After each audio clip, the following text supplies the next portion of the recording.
Добрый день. У нас сегодня в гостях мы пригласили поговорить Ольгу Павлову. Оля, добрый вечер. Добрый день, Добрый, добрый вечер. да, добрый вечер, Вероника. Очень рада, наконец-то познакомились. Взаимно. Я тоже очень рада знакомству. Оля, я про вас очень много читала, прочитала в средствах массовой информации. Ваша история, на самом деле, меня очень тронула и поразила до глубины души, особенно то, как вы боретесь вот и с режимом, то, как вы боретесь, отстаиваете свою гражданскую позицию. Поэтому мне бы очень хотелось, чтобы сегодня вы поделились со всеми нами вашей историей. В самом начале хочу выразить огромную благодарность, сказать большое-большое спасибо людям, всем, кто меня поддерживал, пока я находилась в тюрьме Жодина и Новолодарского, всем, кто писали письма. Вот. Мне дошло 101 письмо. Это самое главное, что я в первую очередь вынесла, как только меня освободили из-под стражи. Расскажите несколько слов о себе, кто вы, что вы, откуда вы, сколько лет, какая у вас семья, чтобы просто мы немножко познакомились с вами. Меня зовут Павлова Ольга Александровна, мне пока 32 года, ну, скоро будет 33. Я выросла в городе Минске, окончила Белорусский государственный медицинский университет, но я не пошла работать по специальности, потому что оканчивала факультет медико-профилактическое дело, и он связан с надзором, да, то есть это непосредственная работа в системе. Я поняла, что работать в системе я просто не смогу, поскольку я человек такой очень справедливый, правдивый, то это все не про меня. Я просто забрала свободный диплом и пошла устраивать свою жизнь дальше, скажем так. Знаю, что у вас еще есть сыночек, да? Да, у меня малолетний сын, ему 6 лет. В этом году пойдет в 1 класс. Участвовали вы до этого в каких-то кампаниях, имеется в виду, были ли вы политически активны? То есть как для вас началось это лето и ну, что произошло для вас лично в вашей жизни вот, летом 2020 года? Сразу говорю, что до этого года, до прошлого года, до прошлого лета к политике я вообще никакого отношения не имела. То есть я занималась в основном тем, что я воспитывала ребенка, уже будучи в разводе. Меня вообще просто убило, когда Сергея задержали первый раз на сутки, когда ему дали. При том, что это же все происходило в прямом эфире. За этим наблюдали почти, ну, огромное количество людей. И мне стало просто интересно. То есть вы записались в группу Сергея, ну не Сергея Тихановского, Сергея не зарегистрировали, Светланы Тихановской, отвечали в инициативной группе по Минску, да, я так понимаю, раз вы в Минске живете. Я нашла несколько несоответствий, да, в избирательному кодексу Республики Беларусь. У меня были огромные вопросы к Центральной избирательной комиссии. Я постоянно звонила на горячую линию по поводу людей бездомных, да, без определенного места жительства, потому что они же являются гражданами республики, но у них нет прописки. И тогда тоже как-то, да, не очень получается, что, получается, гражданин не может поставить подпись. Вот. И огромный вопрос был касательно инвалидов.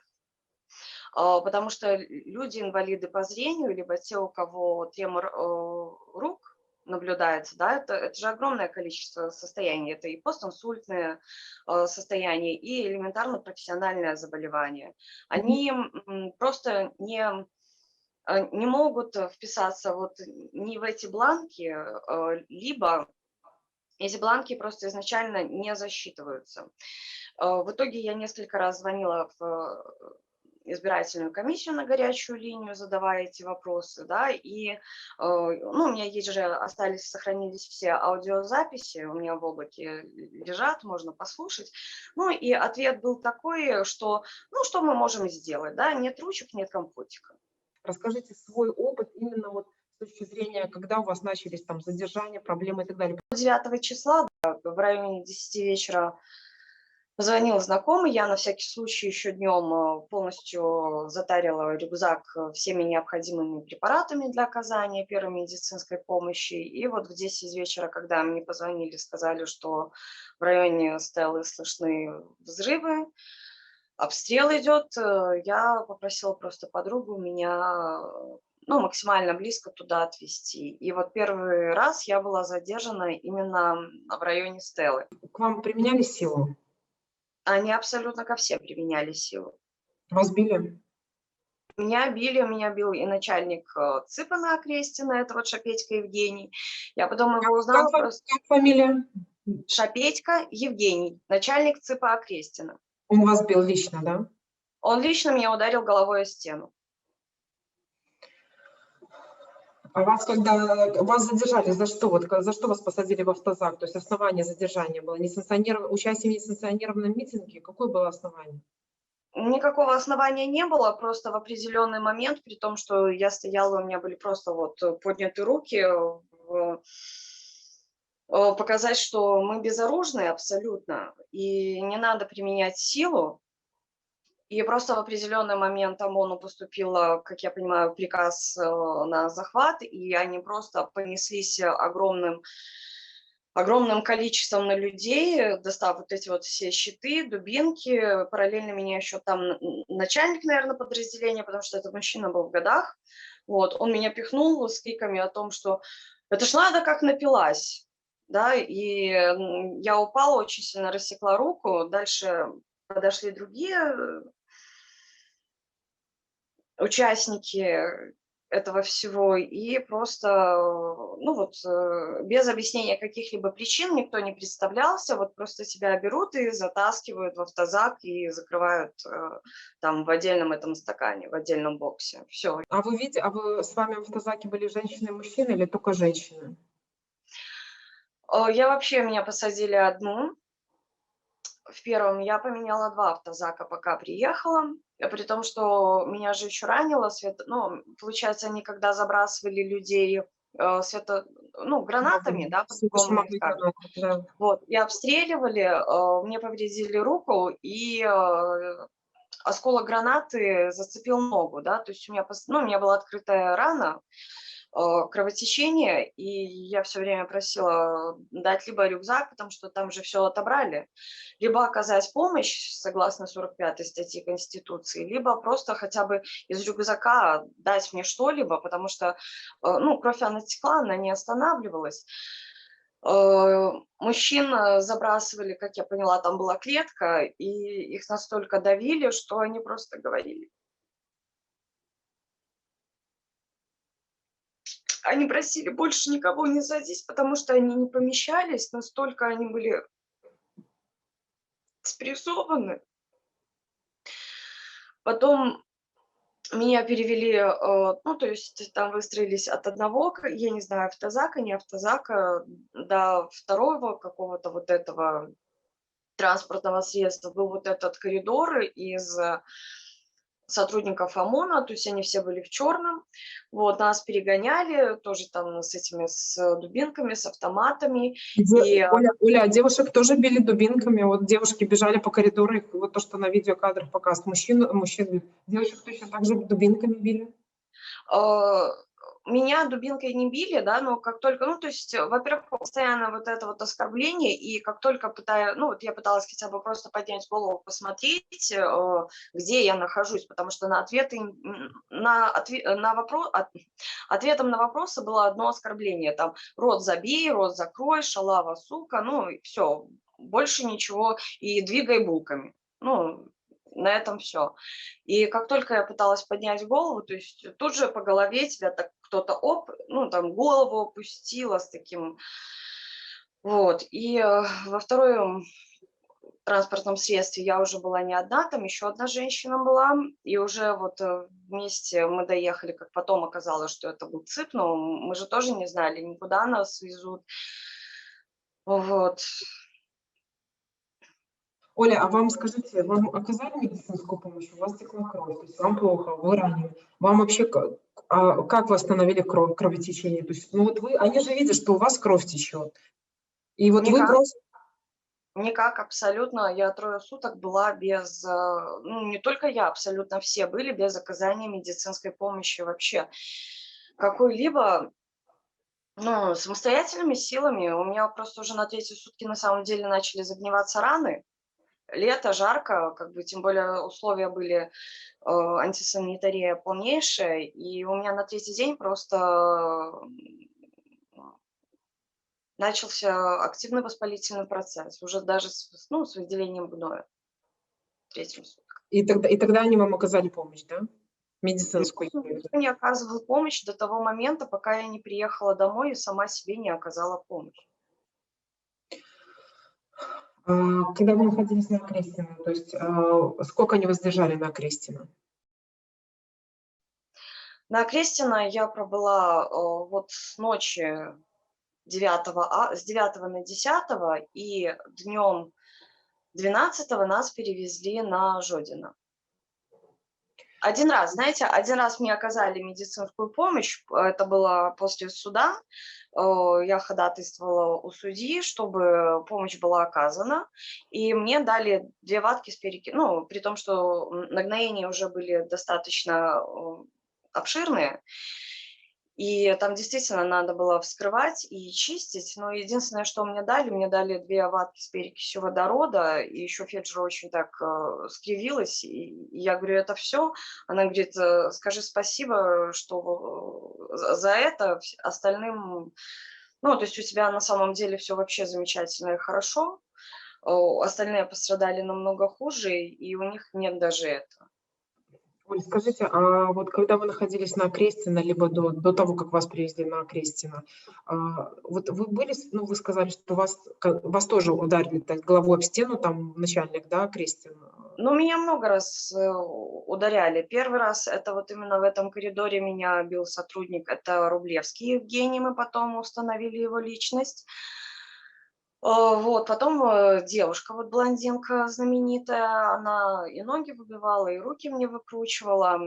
Со мной девушка была Олеся, она гражданка Российской Федерации из Санкт-Петербурга, приехала с молодым человеком вот в гости к нему. То есть настолько они просто прогуливались по городу, когда их забрали. Вот, и Олесю мало того, что она просила посла предоставить Российской Федерации, и мало того, что Врублевский ее головой о стену, он еще очень хорошо ее избил вот этой резиновой дубинкой несколько раз. И на следующий день меня уже, да, бил головой о стену начальник СИПа Евгений Шапетько за то, что я отказалась давать свои данные, пока они не предоставят, ну, не представятся, пока они не назовут свои должности, как их зовут, и причину моего задержания, вообще, в принципе, нахождения там. Оля, расскажите еще, вот, что вы видели в самих окрестностях, то есть, отношение к женщинам, к мужчинам, то есть вот вы говорите, вас побили, вашу соседку тоже побили, да, то есть дубинкой. К мужчинам вы видели, то есть применение силы, такой грубой, жестокой силы в отношении мужчин? Ну, насчет женщин могу сказать одно, что в основном женщины молчали, те, кто хоть как-то выступал, да, в защиту своих прав. Ну, это вот я и та же Олеся, то есть это были такие показательные избиения, чтобы запугать остальных. А, Это именно, вас били при всех остальных или... конечно, То есть это не то, что вас один на один, а при всех девушках, то есть когда в цепи вы находитесь в одной комнате, они показательно вас избивают.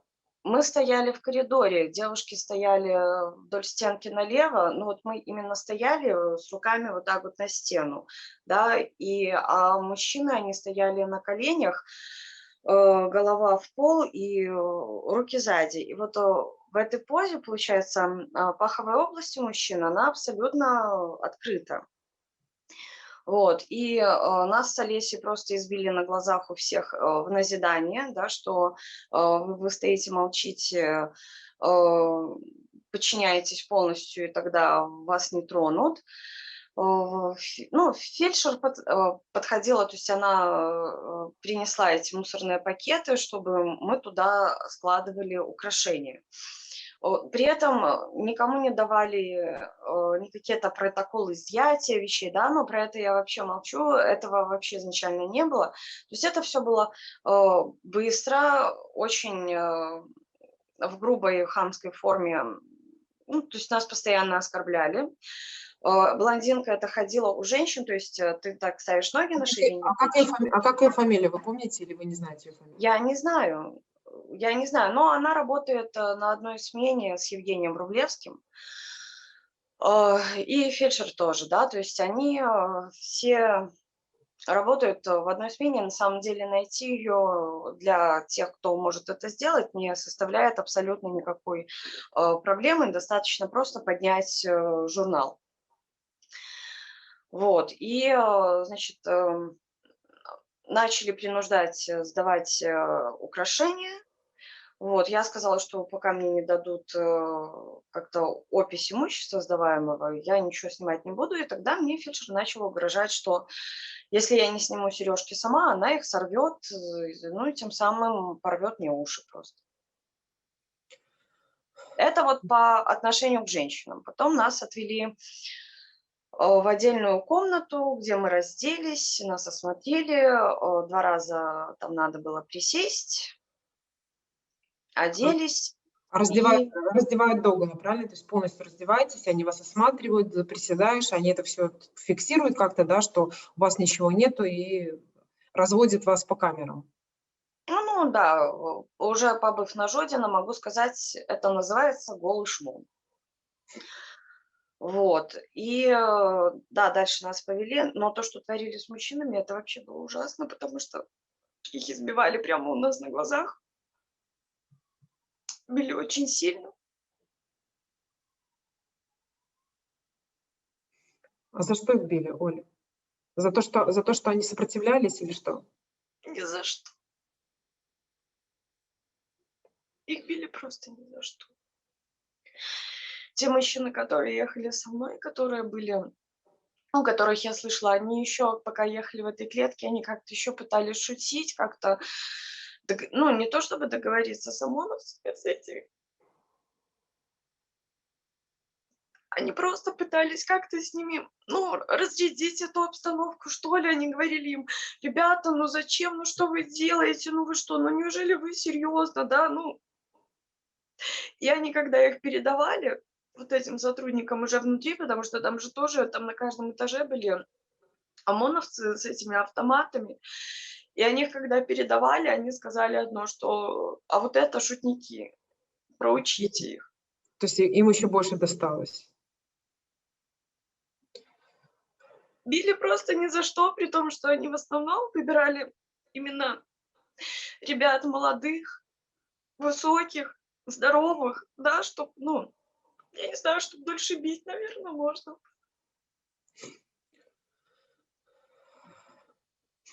Оль, как вы думаете, откуда такая жестокость в отношении простого гражданского населения, то есть людей, которые вышли на мирную демонстрацию выразить свое мнение? Почему? Вот вы же это, ну, вы были свидетелем всего. У них приказ был сверху. Нет, я больше чем уверена, знаете, когда вот я уже потом вышла, ведь, ну, люди, которые знали, что я там находилась, они все звонили, они все спрашивали, ну, это была такая надежда, они прям вот такие вопросы были, что, пожалуйста, только скажи, ну, скажи, что это не наши, ну, пожалуйста, ну, скажи, что это, может, у них акцент был, может, они как-то, может, украинский у них акцент был, может, российский был. И никто не хотел просто верить, что это на самом деле, это и есть, ну, это что наши же белорусы избили и убили своих же, да, что это свои братья били своих же братьев и сестер по крови, по национальности. Вот, но самое ужасное было, что это действительно были белорусы, это были наши люди. А то, что было с мужчинами, то, что они делали, это было на самом деле ужасно, потому что и блондинка эта, вот она проходила, да, у них же были такие вот берцы огромные, черные, такие тяжелые, и она проходила, и она просто прицельно по нескольку раз била мужчинам именно между ног, по несколько раз. Что случилось потом? То есть вот вас, значит, всех привезли в ЦИК, да, а они осмотрели вас, заставили раздеться, вас побили вместе с Олесей, да, то есть на глазах у всех. Вы были свидетелями того, как били мужчин, избивали мужчин. Потом вас, что случается потом? То есть вас куда-то отводят, разводят. То есть какие были дальнейшие у вас события? Потом нас отвели в камеру, по-моему, на 3-й этаж, в 18-ю камеру. И вот там была камера на 4 человек, нас было 19. При том, что На ЦИПе, вот если еще в ВВС там камеры небольшие по площади, там хорошо сделана вентиляция, да, то в ЦИПе такого нет. То есть там буквально там в стенке просто идет перфорация, ну, может 12 дырочки на этом, ну, такие вот небольшие маленькие отверстия, вот там около 12 штук, и на этом все, то есть это вся вентиляция. И было открыто окно из-за того, что там везде решетки, окно открывалось вот ровно вот так вот на 2 пальца, вот такая вот щель. И вот в первую ночь у нас было 19 человек в А, этой камере. камера на 4 рассчитана, да? Камера рассчитана на 4. Вот вместе с нами была вот одна девушка, она вот единственная была в нетрезвом состоянии, мы ее вот уложили отдельно спать, сами расселись, как бы, ну, поскольку вообще было абсолютно не до сна, за дверью постоянно избивали мужчин. Вот, было слышно, при том, что мужчин выводили по одному и набрасывались, ну, на одного человека набрасывалось сразу несколько человек, вот, и избивали уже, ну, до такого состояния. И вы это все слышали, да? Мы это все слышали, мы не могли вообще абсолютно никак помочь. Мы сами сидели закрытые, и, ну, никак помочь мы им не могли. Я очень хорошо запомнила момент, когда они били мужчину, избили до такой степени, что они отбили ему почки. И он обмочился кровью, и они на него орали о том, что, ну, с оскорблениями со всякими, чтобы он за собой убрал. И он и он на самом деле, он просил, говорил о том, что он говорит: "Ребята, хорошо, я все уберу, дайте тряпку". А они кричали: "Вытирай с собой". И он говорит о том, что он говорит: "Ну как я с собой мо" он говорит: "У меня же даже майки нет, вы ж мне голову вывели, чем я буду вытирать?" И они в ответ ему кричали о том, что: "Вытирай своим телом, сука". Были вот эти моменты, когда избивали мужчин и говорили о том, что: "Кричи: я люблю ОМОН, я люблю ОМОН". Там понял, за кого надо голосовать. Избивали мужчин настолько зверски. А со вторника на среду ночью было слышно, как на улице они выставили очередную, ну, партию мужчин, по-другому не скажешь. Вот, и они просто, они вначале, ну, как я понимаю, знаете, вот это из серии вот кёрхер, да, когда вода под давлением идет, под напором. То есть они вначале окатили их водой, потому что мужчины кричали настолько, когда, ну, то есть было слышно, что работает вода, там гидрант, не знаю, как это называется правильно. Потом они после того, как они их облили, они их избили, потом еще раз окатили водой. Им так было все смешно, им весело, они все это время смеялись, так ха-ха-ха, ха-ха-ха. Господи, как эти люди живут среди нас, я вообще не понимаю. По всей видимости, хорошо живут. Расскажите про условия. Вот у вас в камере, вы сказали, была камера, которая рассчитана на 4 человека, у вас было 14 человек, вы всю ночь 19. 19 человек, да, извините. А какие условия содержания? То есть понятно, что на всех кровати не хватит, естественно, то есть их просто нету. Что еще? Вот, где вы сидели? То есть что вы делали с девочками? То есть расскажите, даже вот эти моменты очень интересны. Значит, момент такой, что у нас изначально было 19, на следующий день 3 или 4 девочек отпустили. Ну, то есть нас стало там около 15 человек. Ну, дали штрафы, им выписали там предупреждение, и они ушли домой. Мы через каждую очень просили, чтобы связались с послом Российской Федерации, потому что вот эта девушка Олеся, да, то есть ей вообще русским языком было сказано, что она здесь сдохнет, и никто о ней вообще, в принципе, не узнает, и что если нас еще будут искать родственники, и с нами как-то более проблематично, то по поводу ее никто даже не будет никак загоняться, и Просто запишут, То есть, как они считают, что Олеся, которая проживает в Санкт-Петербурге, родственники, узнав, что она не вышла на связь, не поедут ее искать в Беларусь. Нет, если и поедут, ну, без вести исчезнувшие. Все. Пошла грибы собирать и потерялась. Да, ну, то есть такие моменты. Вот. И, значит, нас стало 15, но буквально через несколько часов к нам привели еще 21 женщину, и Еще нас, 21 и нас стало 36. в камере. А какой размер камеры был? Ну, мы когда считали, там размер камеры примерно 4 на 4. 4 на 4, вас стало 36 человек. Как вы там вообще, у вас была возможность сесть или вы все стояли? Мы разместились так, ну да, поскольку места вообще было крайне мало, у нас, получается, 2 человека, ну, то есть постельного белья никакого не было, да, нас не кормили.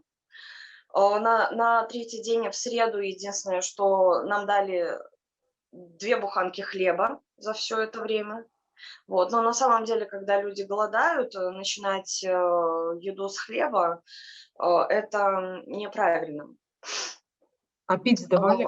Оля, а пить сдавали там чай или воду хотя бы? Ну, потому У что нас была просто раковина в камере, и мы все пили воду из-под крана. Мы там нашли, ну, у кого-то... мы нашли там бутылки, там было несколько бутылок пластиковых от женщин, которые, ну, от людей, которые до этого там находились, да, то есть они там оставили эти бутылки, и я не помню, 2 или 3 бутылки было, и мы просто вот постоянно набирали воду и пили, потому что было абсолютно нечем дышать, вы же не забывайте, это было еще лето, это, ну, 10 август месяц. августа. Да, это было жарко, да. Это самая жара, и, значит, и нам еще влили 2 ведра воды. Буквально, может, в течение получаса завели еще 21 женщину. Итого нас стало 36 в камере на 4. Там вообще 4 на 4 камеры, дышать абсолютно нечем. Но единственное, что было 4 одеяла. Вы спрашивали, как мы распределялись. В итоге мы всем, кто лежал на полу, всем, кто были на полу, мы разделили одеяло, да. И в итоге у нас 2 человека под кроватью, потом вот 5 человек сидело на 1 этаже, 4 человека на 2 этаже. С другой стороны такая же картина: 2 под кроватью, где-то 5 человек сидело на 1 этаже и 4 на 2 этаже. Дальше там такие 2 лавочки и стол вот в этом помещении находится, да, то есть 2 человека под столом, 3 с одной стороны на лавочке, 3 с другой стороны на лавочке. Еще там есть 2 тумбочки. И вот в одной не было как бы, ну, перекладинки. Вот одна девочка у нас лежала на тумбочке, а самая маленькая, самая худенькая в тумбочке, потому что места не было просто. Просто не было места. А остальные уже, ну, там такой совсем маленький пятачок оставался по месту, и мы просто голова на попу, да, ложились таким вот цветочком, ну, таким вот, ну, просто цветочком друг на друга. Вот. Все, и, ну, вот в таком состоянии, ну, дышать было нечем, и, ну, начали просто стучать, чтобы хотя бы открыли вот это окошко в двери, вот кормушка оно называется, чтобы хотя бы его оставили открытым. Вот. Но в ответ на это они, единственное, что они открыли дверь, вылили на нас еще ведро воды. А с точки зрения гигиены, Оля, вот где можно было там душ принять или помыться? Нам лежать, ну, то есть, вы же поймите, мы почти 3 суток, да, все были вот в таком вот сключенном состоянии, то есть, да, там ты лечь не можешь, вытянуться нормально, уже не говоря о том, что где-то помыться. Там, понимаете, там мысли о том, чтобы помыться, даже не было. Была одна мысль о том, чтобы вообще выжить в этой ситуации, потому что потом вода вот начала испаряться, и нам просто нечем было дышать. И у меня вот в этот момент, скорее всего, и случилось отключение эмоционального фона, потому что я понимала, что у всех, наверное, развивается гипоксия. Ну, вот у тебя вот-вот отключится центральная нервная система, и ты просто делаешь такой глубокий вдох. И когда я поняла, что говорить об этом ты не можешь никому, потому что просто начнется паника. И, ну, это приведет просто к последствиям того, что все друг друга передавят, да, мы прекрасно еще помним Немигу, Да. вот, и я просто среди ночи, когда я поняла, что все, ну, все, ну, вот буквально еще вот полчаса, и люди будут умирать ровно до того момента, да, пока не будет достаточно кислорода на оставшихся. И я просто начала бить в двери. Все уже на тот момент были очень напуганы, боялись, что еще ведро воды, ну, и так дышать нечем, что еще одно ведро воды нам светит. Вот, ну, здесь я очень благодарна Олесе, потому что она меня на самом деле поддержала. Она сказала о том, что она говорит, куда уж хуже, чем то, что есть. Вот, и пришел постовой, я ему Ну, я его попросила, объяснила ситуацию о том, что я говорю, ну, вы поймите, что мы просто здесь умрем, выведите нас просто элементарно подышать на коридор на 10 минут. Он такой, вот, нет, нельзя, нельзя. Я говорю, вы понимаете, что это газовая камера, и вы соучастник этого всего. Вы соучастник, вы точно так же, ну, делаете так просто, ну, чтобы, я говорю, утром здесь хорошо, если останется 15 человек от силы, и эти смерти наши, они будут на вашей совести. И Он в вас итоге, вывел? да, мы договорились, что это будет очень-очень тихо. Мы тихонечко вышли, но он сам был в шоке даже от такого количества человек, которые там находятся. Вот девочка одна у нас потеряла сознание. Ну, это сразу, ну, это нормально для организма. От избытка, от того, что кислорода, да, стало большое количество резко поступать. Вот, она потеряла сознание, и мы договорились, что он оставит приоткрытую дверь, пока мы будем стоять, чтобы немножечко, да, просквозило. Вот, потом мы договорились о том, что где-то через полчаса, 40 минут он нас выведет подышать еще раз. Вот, и не будет закрывать вот это вот окошко. Ну, на самом деле, ну, благодаря этому мы просто выжили, потому что иначе у нас, ну, действительно не было шансов. А вы помните, как его зовут или не знаете? Я не знаю, но у нас одна из девушек потом, которая приходила, забирала вещи, она его видела и говорила о том, что я его узнала. И она его еще раз поблагодарила, ну, за то, что он сделал. И на самом деле он, когда нам открыл вот эту вот кормушку, ну, я просто не знаю, будут у него проблемы от этого или нет, но он понял, что почти в каждой камере такая ситуация. Он пооткрывал тогда кормушки во всех камерах и открыл окно. И он просто сделал сквозняк. В каждой камере, на самом деле, он сделал сквозняк. И я думаю, благодаря этому, ну, мы просто выжили. Спасибо ему. Спасибо за то, что не дал вам умереть. Получилось так, что никто меня не отпустил, ровно меня вместе со всеми, хоть там были не мои документы вообще, то есть, и они просто распечатали дело полной моей тезки 94-го года рождения. И почему я просила председателя проверить профпригодность судьи, потому что, ну, как можно вести процесс, когда она прекрасно знала о том, что документы на одного человека, а перед ней стоит другой человек. Вот, ну, потом после этого, значит, нас перевели уже в Жодино. Там я еще пробыла 2 суток. И вот именно в Жодино, получается как, там же ИВС, он арендует здание на территории тюрьмы Жодино. И, то есть здание арендует МВД, да. Тюрьма Жодино, она находится именно под охраной военных. Там в основном все сотрудники военные. И досмотр нам проводился именно на территории тюрьмы и именно военными досмотрщиками, ну, женщинами. И получается, когда меня привели на этот досмотр, ну, во-первых, я же еще в платье была, понимаете. Вот. И женщина, которая меня досматривала, она говорит, а как ты вообще туда попала? Ну, я ей объяснила. Она очень долго смеялась. Спросила, буду ли я оказывать дальше медицинскую помощь населению, есть ли у меня еще это желание. Ну, я сказала, что, ну, честно, я вообще очень врать не люблю. Вот. Я честно ей сказала, что как бы не знаю, для начала надо, наверное, отсюда выйти. И тогда она мне полностью, вот она начала опрос, фамилия, имя, отчество, дата рождения, место прописки. Я попросила представиться, она там представилась. И после этого, ну, вот после того, как она представилась, я же всем сразу говорила о том, что я ничего не скрываю. Вы представьтесь, да, назовите там должность, причину, и я тогда, ну, без проблем же расскажу все данные. Я же бандитам не буду давать ну, свою личную информацию. Вот она представилась, я ей абсолютно все дала.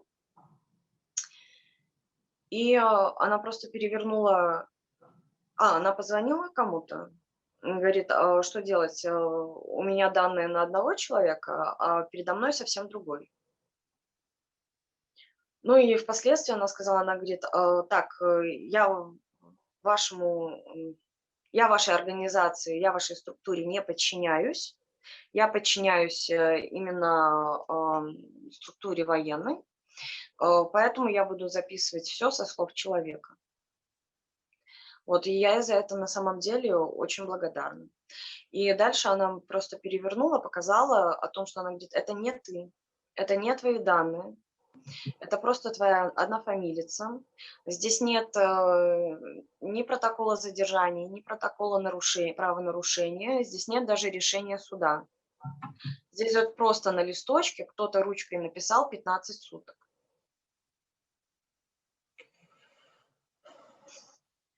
Вот. И она говорит: "Поняла?" Я говорю: "Да, поняла". Она говорит: "Ну вот пойдешь дальше, ты говори об этом, потому что, ну, никакого права удерживать тебя нет". Вот, ну А если вот, ну, а если вот сравнивать условия содержания на Окрестина и в Жодино, ну, где и отношение было лучше, и, ну, вот как бы понятно, что на Окрестина там было 36 человек в камере, там и били, и пытки. В Жодино такое было, вы видели?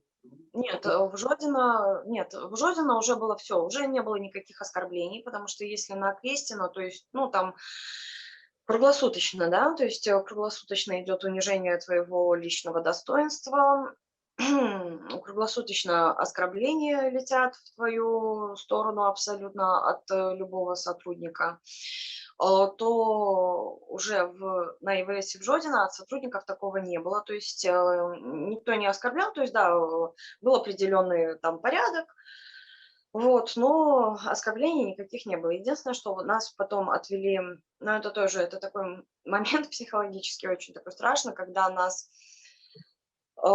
подняли после досмотра и отвели в комнату, как я понимаю, это был душ, потому что там на стенах был кафель, и такая, ну, вентиляционная была труба с такими дырочками.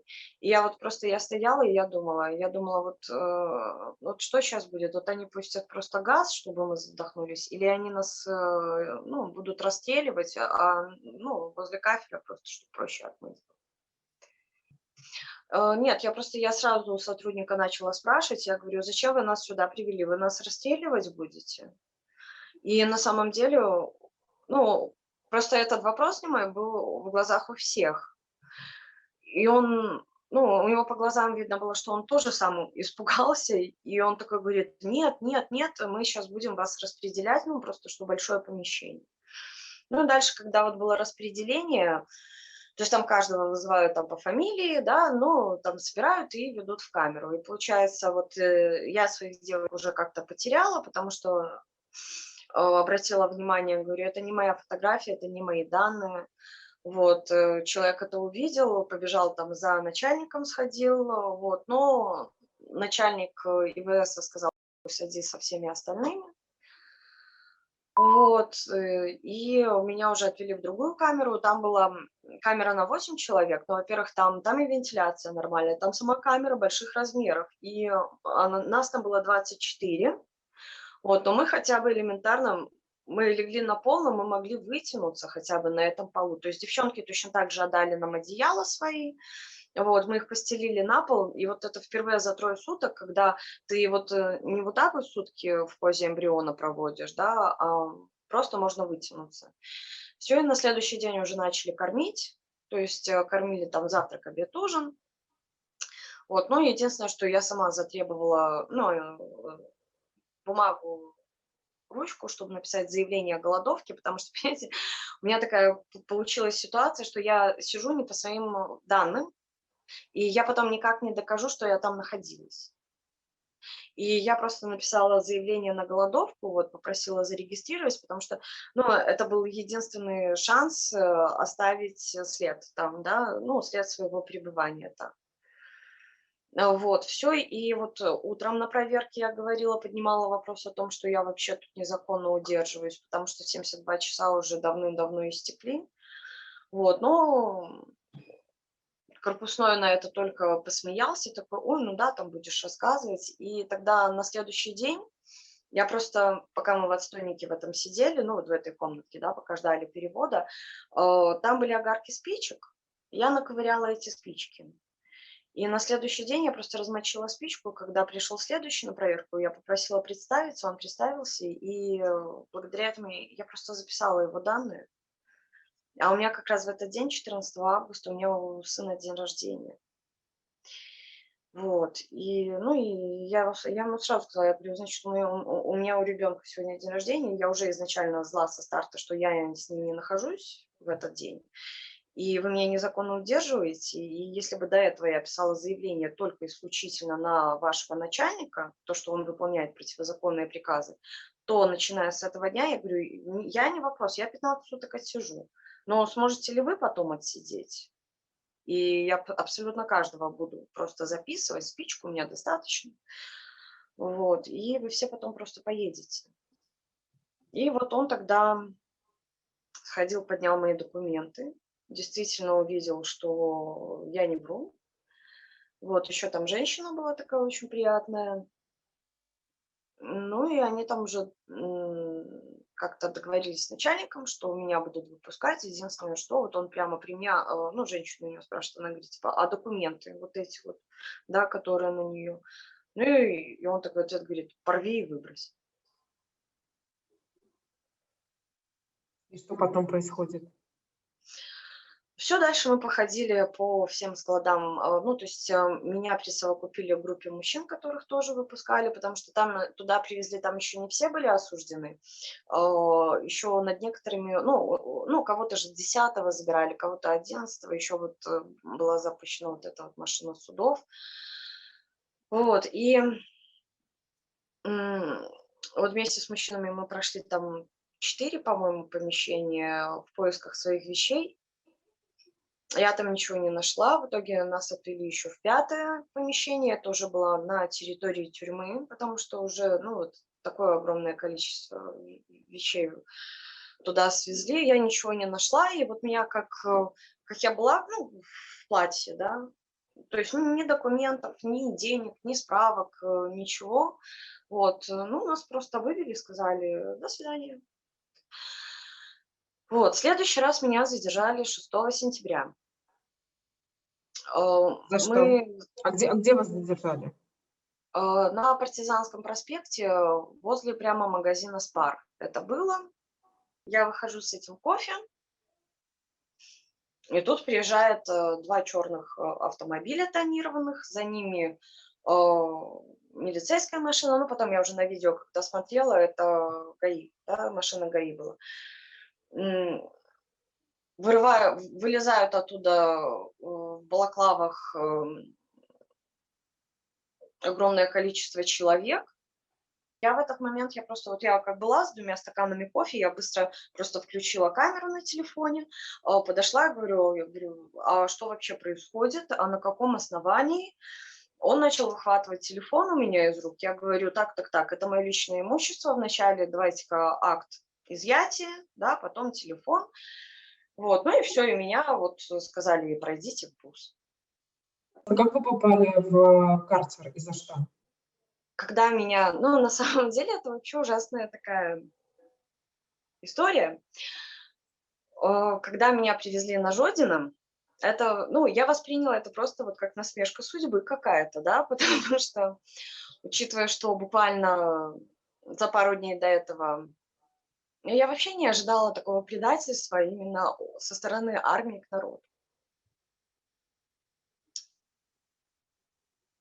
Но для меня это, вот, наверное, во всей этой истории такой вот самый больной момент. Когда меня перевезли, ну, я не здороваюсь с теми людьми, которых я не уважаю. Это мое право, абсолютно. Это право каждого человека. И я с ними не здоровалась, ни с одним из сотрудников. У них там есть такое понятие, как минута славы, когда утром, вечером приходит проверка, и ты дежурно рапортует о состоянии камеры и всего остального. Вот. И самое интересное, в правилах нигде не прописано о том, что подследственный обязан здороваться. В правилах этого нигде нет. И даже в примере рапорта этого нет. Там гражданин начальник, да? Я на белорусской мове ўсё казала, там грамадзянін кіраўнік, у камеры такой-то знаходзіцца там колькасць падследчых, там дзяжурная, артыкул, частка. Вот. И спустя несколько дней, ну, где-то неделю, да, на меня составили рапорт за то, что я сдаю... меня вызвал к себе воспитатель, ну, это же тюрьма, это же детский садик, понимаете, у нас обязательно должен быть воспитатель, который на самом деле занимается и идеологической работой. Идеологическая работа, да, да. Привели меня к начальнику тюрьмы. Привели меня к начальнику тюрьмы, вот, он это все почитал, ну, так, чтобы вы понимали, да, вот когда составляется рапорт, в карцер сразу помечают за очень грубое нарушение, например, за драку. Да, если люди там подрались, если нарушение было не столь грубым, как в моем случае нарушения не было вообще, то вначале делаются там до 5 предупреждений, потом делается выговор. Вот, но, по всей видимости, как я понимаю, начальник тюрьмы, он очень обиделся, вот, и сразу дал мне 7 суток карцера. Оля, расскажите для всех, что такое карцер? Карцер – это отвратительное место. Мало того, что карцер находится в цокольном этаже, да, то есть он находится в подвале. Помещение крайне-крайне маленькое, и вот, То есть окон нету? То есть это просто... Там одно такое, нет, там окошко есть, оно такое совсем маленькое. Мне на самом деле еще безумно повезло, что в карцер я попала зимой, потому что там топили батареи. Самое ужасное время для пребывания в карцере – это весна и осень, потому что очень-очень холодно, и у тебя все забирают, вообще отбирают все вещи. На тебе остается только нижнее белье, носки, тебе выдают робу, да, там такие тоненькие штаны и такая тоненькая жилетка с рукавом. И резиновые тапки. С собой ты можешь взять зубную щетку, пасту, мыло, туалетную бумагу. Вот. Ну, мне еще пропустили очки, потому что у меня просто, в принципе, зрение минус 5,5. Я без очков, ну, не вижу. Я плохо ориентируюсь в пространстве. Вот, поэтому мне еще разрешили вот очки. Окно, но из-за того, что батарея жарит, а помещение маленькое, да, ты окно как не открывай, оно все равно недостаточной вентиляции, и вот, ну, получается душно. То есть, понимаете, такой замкнутый круг. Летом, осенью, зимой холодно, летом, весной, осенью холодно, а зимой очень жарко и душно. И у меня на этой почве случилось, ну, приступ снова панических атак, клаустрофобии. Вот после, ну, то есть у меня, понимаете, как небольшое количество кислорода, и у меня организм вспоминает вот эти вот 3 дня, когда мы задыхались, да, и сразу паника. И у меня на самом деле было по 4, по 5 панических атак в день, пока я там находилась. Но спасибо огромное фельдшеру, который давал мне валидол. Вот, я просто по половинке валидола под язык. Там, ну, Оля, помещение по размеру какое оно там? Ну, там 2 метра на 2, 4 на 4, то есть, ну, примерно. Вот, размер помещения где-то 1,5 метра на 2,5. Да, все, то есть там такой, ну, на постаменте как раньше на вокзалах были такие туалеты, раковина, по центру стоит в бетон вмонтированный такой стул, как бы, и там в центре, да, дерево, но он полностью обит железом. И поэтому, ну, вот как для женщины, к примеру, да, ты как не сядешь, у тебя все равно все мерзнет. И дальше там такая кровать, которая опускается на день, на ночь, а на день она поднимается. Холодная вода только в карцере, то есть никакой горячей нет, и кипятильника у тебя тоже нет, и если тебе надо подмыться элементарно, да, то есть, ну, я просто в руках грела холодную воду и потом уже совершала банные процедуры. Раз в неделю вводят в душ, но как бы женщинам раз в неделю мыться недостаточно. Ну, в сумме в карцере я провела 17 дней, и ты все 17 дней проживаешь 3 дня. Вот этих августовских. Поэтому, ну, это тоже такой момент, да, то есть как только начинается паническая атака, вот, успокоиться ты, ну, не можешь просто. Вот, ну, я просто садилась в уголочек и плакала, потому что с тобой постоянно вот эта вот картина, как мужчины кричат, как их бьют, и, ну, и ты это все проживаешь. Вот. Ну, на самом деле распорядок дня там полностью исполняла все, то есть там написано 5 раз в день убирать, я все убирала. Вот. Но на меня составили рапорт за пыль на шконке на кровати. А там дело в том, что, понимаете, там вот эти вот все системы, да, они там старую штукатурку не снимают перед тем, как класть новую. То есть там ровно на старую кладут новую. И поэтому, естественно, там такие стены полностью обваленные, потому что старая штукатурка плохо держит. Да? И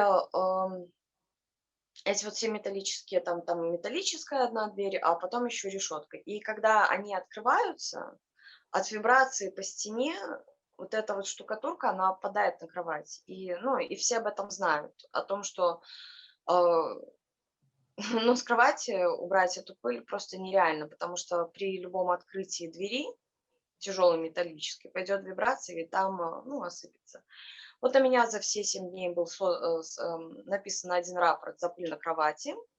И на основании этого начальник тюрьмы посчитал абсолютно обоснованным дать мне еще 5 суток карцера. Оля, все это время к вам, у вас был доступ к вашему адвокату? Доступа не было, потому что адвокат, ну, никто же не думал, да, что вот так вот все получится, и я попаду в карцер. И на самом деле вот адвокат приезжал в пятницу, вот в четверг мне дали очередные 5 суток, пока я спускалась, пока меня вели, короче, одним словом, на следующее утро на меня уже было составлено 3 рапорта. И я поняла, что я просто не вылезу из карцера. Ну, знаете, это такой вот момент физического, морального насилия из серии, ну, сколько той девчонке надо, да, вот сейчас посидит пару недель в карцере и сломается, начнет, ну, будет здороваться. Вот, и я просто, ну, у меня на самом деле, у меня не было другого выхода. Я просто объявила голодовку, написала заявление, потому что это прямое, я и начальнику тюрьмы говорила о том, что он превышает свои должностные полномочия. То, что у меня не было нарушений, и даже если он считает, что пыль на кровати это нарушение, то это нарушение наказывается там выговором, да, там предупреждением, но это никак не карцер, и это прямое превышение должностных полномочий. Если он обиделся, то, ну, что я могу сделать? Если у него больное самолюбие, то самоутверждаться за счет женщины – это, наверное, не самый лучший вариант для полковника. Правильно? И сколько вы голодали, Оля? 10 дней. Вы вообще ничего не ели, только пили воду? Да, пила только воду, и, ну, потом уже у меня там почти каждые 2 дня у меня была проверка, обыск в камере, да, ну, и я не знаю, наверное, они надеялись найти еду, ну, удачи, потому что такого не было. Вот. И на самом деле я еще очень благодарна мужчинам, которые находились в карцере, да, потому что там же, ну, я сразу позвала психиатра, когда меня в карцер еще изначально привели. Вот, чтобы мне давали успокоительное. То есть, ну, как бы, ладно, хорошо, вы решили 7 суток карцера, такое наказание, ладно, хорошо, как бы, я ж не отказываюсь его исполнять. Дайте мне тогда хотя бы успокоительное, потому что у меня тахикардия, у меня такое ощущение, что у меня сейчас сердце станет, да. Ну, хорошо, я отсижу, но давайте тогда как-то успокоительное, что ли, средство. Вот, и они это все слышали, они, слышали о том, что, по факту мне дали 5 суток, за пыль на кровати. Они понимали, что это предвзятое отношение. И когда я отказалась, есть, написала заявление, меня поддержал весь карцер. Вот, и все мужчины, они заявление не писали. Вот, они просто сказали, что: "А мы не можем есть, когда с нами вот женщина сидит и голодает". А вы в карцере, получается, что там несколько соседних камер в карцере, да? То есть это какие мужчины? Ну, как я понимаю, там 14, около 14 камер, да, но они там друг за другом вот так вот плотничком стоят, и поскольку там, ну, такая вот идеальная тишина, то слышно абсолютно все и слышно абсолютно каждого. Вот, и, ну, в основном мужчины, они со мной проголодали 5 дней. Вот, а один вот из соседней камеры, спасибо ему большое, он со мной вот прям 10 суток, пока вот меня не выпустили из карцера, он сразу сказал, он говорит: "Пока вы, женщину из карцера не освободите, не переведете, ну, как бы я не могу". Он говорит: "Я мужчина, я не могу есть, когда женщина рядом". Расскажите, пожалуйста, что такое домашняя химия? Не все знают, что из себя представляет домашняя химия. Слушайте, я сама еще до конца не ознакомлена со всеми нюансами, да, потому что мы еще сейчас будем подавать на апелляцию в любом случае. И пока не вступит в законную силу приговор, то есть, да, вот, ну, как-то еще есть месяц. Но я на самом деле, я же говорю, что я крайне законопослушный человек, поэтому я не любитель неоправданных рисков. Вот, поэтому вне зависимости ни от чего я вот в 7 вечера стараюсь быть дома, да, то есть это ограничение пребывания по времени, там с 7 вечера до 6 утра ты находишься дома, во все праздничные выходные дни ты находишься дома, И ты имеешь. вам звонят, проверяют, дома вы или нет. Ну, вообще, по идее, да, могут прийти в любой момент, среди ночи, вообще вот неважно, и ты обязан быть дома. Вот. Также не употреблять алкоголь, но на самом деле я и так последние несколько лет абсолютно алкоголь не употребляла, поэтому для меня это как бы абсолютно не болезненный такой момент, дышать в трубочку. Дальше мне нельзя заходить ни в какие кафе и иные заведения, где продается алкогольная продукция. Даже попить чай, кофе в кафе нельзя. И даже если я иду в магазин, то мне надо подальше держаться от отделов вино-водочной продукции. И даже несмотря на то, что с другой стороны могут быть влажные салфетки, да, ну, то есть как-то надо просить людей, там, пожалуйста, подайте мне, пожалуйста, вон те салфеточки, мне туда нельзя. Вот. Вы в это время можете работать? Ну, я вообще ремесленник, то есть я занимаюсь составлением флористических композиций, я официально оформленный ремесленник, поэтому работа у меня есть. Работаете на дому? Работаю на дому, да. Вы жалеете о том, что вы начали, вот пошли по той стезе? Не, абсолютно не жалею, и я очень рада, знаете, потому что для меня вот самое такое тяжелое решение было это, когда я уходила с работы. Я очень сильно любила работу, очень сильно. Как бы я не любила свою работу, работу я найти всегда могу, а вот страну нет. Оля, а что бы вы сказали вот, белорусским женщинам, которые, боролись, которые продолжают бороться, которые открыто высказывают свою гражданскую позицию? Вот что бы вы им сказали? Я бы сказала, наверное, одно, не терять веры,